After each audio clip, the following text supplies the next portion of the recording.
must blow it as much as possible. And that is this issue of electronic voting. And let me even run in here. I'm just going to do 1, 2, 3 things because time might not be too much friendly with me.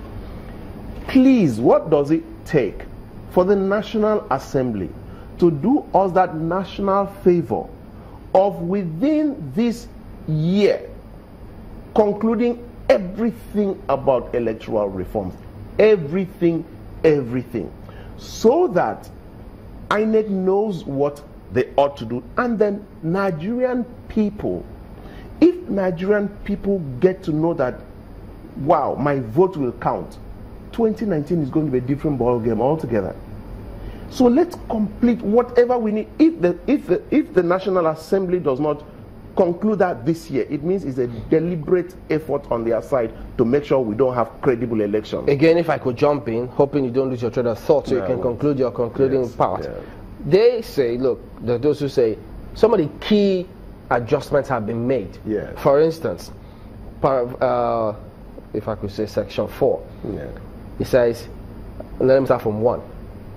There shall now be full biometric accreditation of voters with smart card readers and or other technological devices as INEC may introduce for elections from time to time. Yes. Jump to 4. INEC now has unfettered powers to conduct elections by electronic voting. This is very key. What stops INEC from telling us I happen to have a very good relationship with the current chairman of INEC, and one of the first things that endeared me to him was when he said, please take some of these powers from me. I can't handle them effectively. That just struck a chord in me. In a country where people want more power, a man says, take this away from me. Secondly, he says, we must go on electronic voting. I have been probably one of his biggest advocates, and I've used everything we have within our structure, and we're happy to reach where we are today. Third is, now the man has succeeded in getting electronic voting endorsed. The second part is the cost, responsibilities, functions, and obligations of this, which he has been able to put all this together. The question is, to what extent is he going to be, you see, in the procurement process, there's a timeline to it, okay? Now, probably within this week or the next, I'll probably sit with him again to be updated on the latest, but I know the efforts have been made. If we can make sure that, as that is entrenched in the Constitution on the amendment, that the cost implication is also ascertained and agreed, and we know that that is sealed. Nigerians, you see, I can't forget this, the day that the former INEC chairman went to show the card reader in the Senate. If you play back that tape, the senators were like dumbfounded. It was like, wow, game up. And the card reader has been a good innovation that has worked well for us. If Nigerians... I think so. Yes, it's worked. I can tell you that.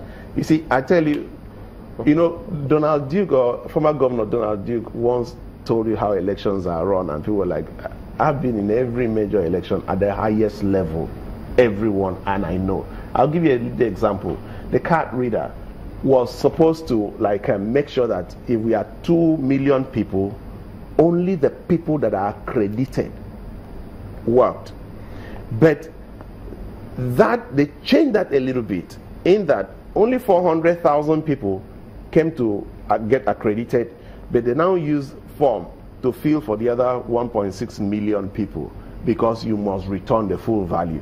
But in this adjustment, they have closed that loophole.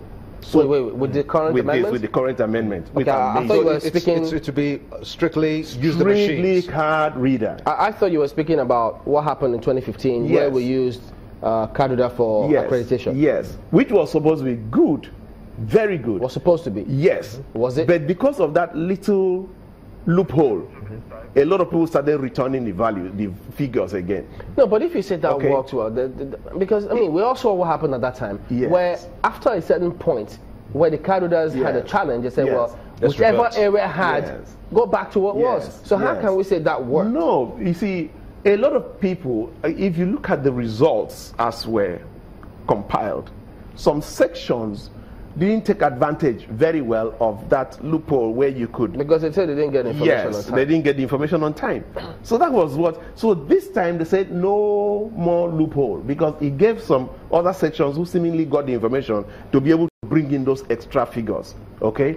But now, if Nigerians get to know that your vote will count, the turnout and the dynamics. That's why when we talk about all these mega party, I don't waste your time with mega party.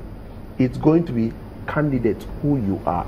Yeah, but that's why a lot of people are saying, we're wrapping up now, say that INEC really should be telling Nigerians what stage are they in ensuring that we have electronic voting in 2019, having seen this amendment passed by the Senate. INEC needs all the strategic stakeholders, and we are going to give them more support than they can imagine to be able to enlighten Nigerians. The moment Nigerians are enlightened and they know that my vote is going to count, the dynamics of 2019 is going to be completely different. Well, anchor at that point, Ezekiel Nyaitoke is the DG Nigeria First Project. We appreciate you talking to us today. We'll be back in a moment, everyone. Don't go away.